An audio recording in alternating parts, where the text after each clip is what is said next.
bringing you news and information from around the Pacific Command. This is your AFN Pacific Report.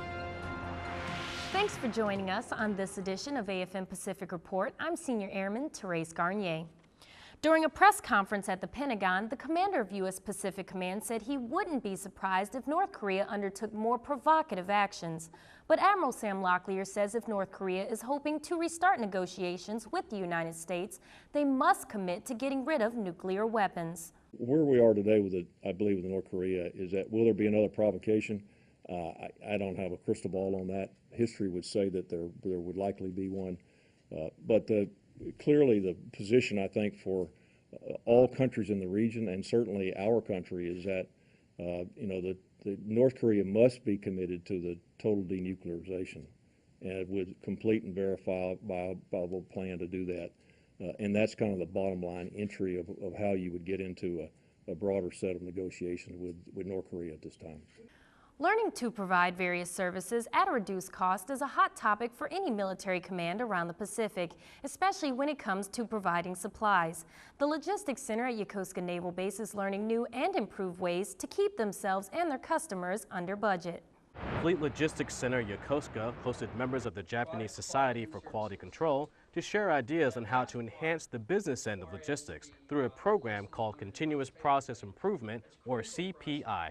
Every time when invited Japanese commercial industry people, this is great benefit for us because they are doing cutting edge kind of stuff and their level is way higher than we are doing right now. So based on that, we can learn a lot from them. CPI is an in-depth, multi-layered process that could take hours to explain. But what it all boils down to is smoother logistics management. CPI is integral, especially in this environment of fiscal austerity and sequestration. I think that the better quality service we can provide to the warfighter with reduced costs is a win-win for everybody. During the visit, the Japanese took a tour of FLC Yokosuka's warehouse facilities to meet the people who get the products from point A to the customers at point B. We can interact to the Japanese commercial industry guys. And also, we can provide them a new way of improvement method. So this is great. We can learn from them, and we also can teach something for them. So this is a great opportunity, I believe. With input learned on both sides, they will take these ideas and keep improving on it for everyone's benefit. Petty Officer Brian M. Brooks, Yokosuka Naval Base, Japan. A former service member who knows all too well what it is to sacrifice for his country brought his inspirational message to Okinawa. Brian Anderson is an adventure seeker. He pushes the limits of what some may think he is not capable of doing. That's because in Iraq on October 23, 2005, he went through a tragedy that changed his life. And to give you an idea of what it was like, there's about 60 IEDs going off a day in that 6-mile radius. We're just like... Brian Anderson is a triple amputee. No Turning Back, a book he wrote about his personal story of recovery and how he overcame one of the toughest challenges by not just surviving, but by thriving. Man, I have a great life. I have so much fun. I've accomplished so many things, and I get to help people along the way. And, a lot of people look at being in a wheelchair and say, oh, that sucks to be in a wheelchair. I look at it as being, skateboarding 24/7. He visited Okinawa to share his story and to let people know that anything, no matter how tough, can be overcome. Marine Corporal Michael Lopez, Kadena Air Base, Japan. Power plants are going offline across the Korean peninsula, which means U.S. military installations need to step up their energy conservation efforts. This summer just got a bit hotter. With some of Korea's power plants going offline, the peninsula will face blackouts during the summer. 3 power plants are going to be offline. Those blackouts are just going to take sections of the peninsula, specific areas, out of power for a certain time so they don't affect everybody at the same time. During this downtime, the power company will be working with the military so bases won't be affected.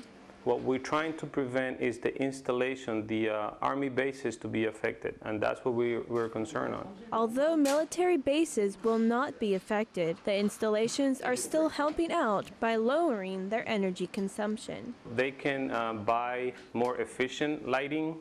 They can reduce the amount of the use of the ACs and furnace, and they can change their habit.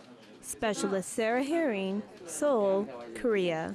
For more than 70 years, the USO has been providing service members and their families a home away from home. And that home at Osan Air Base just got an upgrade.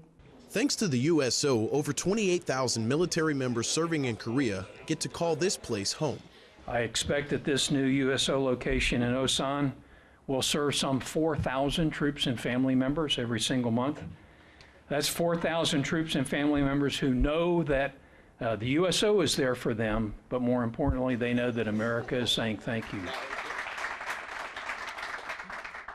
Osan Air Base leadership welcomes this new facility and looks forward to future growth in the program. This is a wonderful location, and we are going to build this USO and the traffic that goes through here.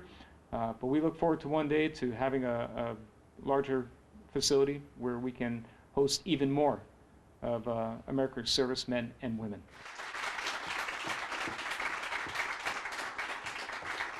This USO facility is in some ways unique. It is the only one we have on an air base in Korea.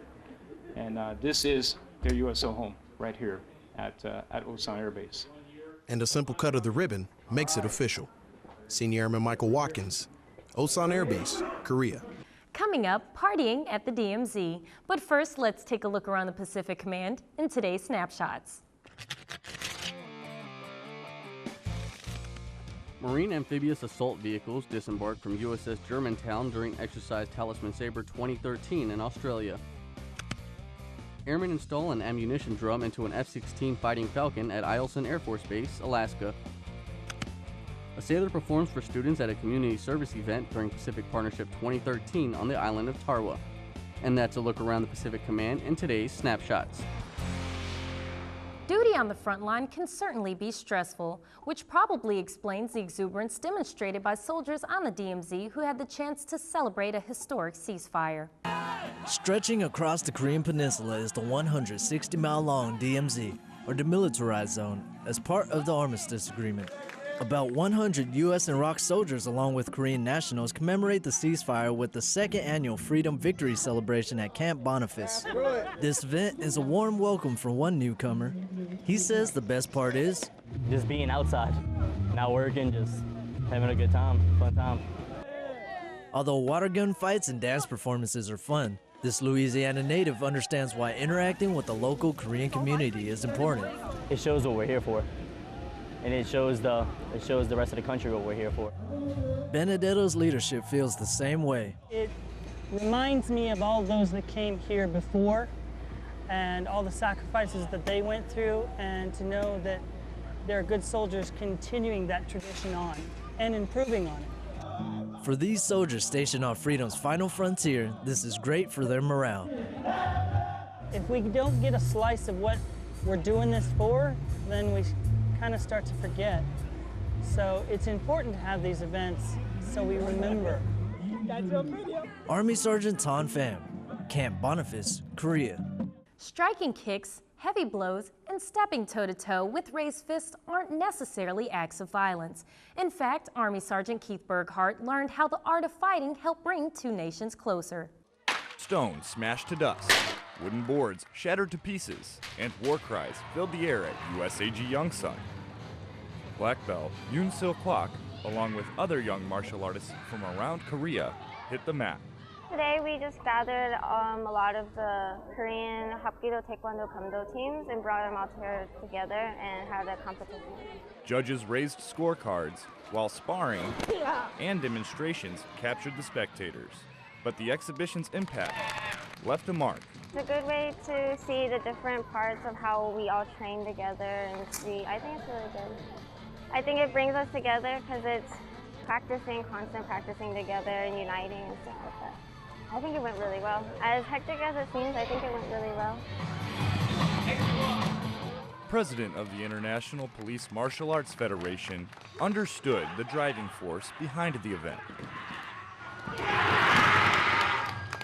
The U.S. and Korea, the relationship is very strong now.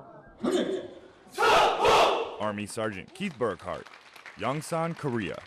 We wrap up this newscast with a story of a rescue. But what's being rescued is not human. However, it is endangered. In our bustling and fast-paced world, sometimes you need to just stop and smell the roses, or in this case, the golden orchids. These are an endangered species of orchid protected by the Japanese government. Recent tree removal due to flight obstruction made the current habitat for the plants unsuitable.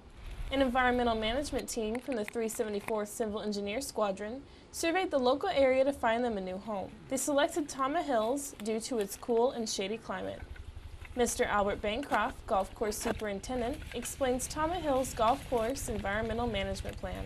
The Golf Course Environmental Management Plan is how we manage our maintenance activities that interact with the threatened or endangered species out on the golf course. The point being that we don't disturb anything or damage any rare species.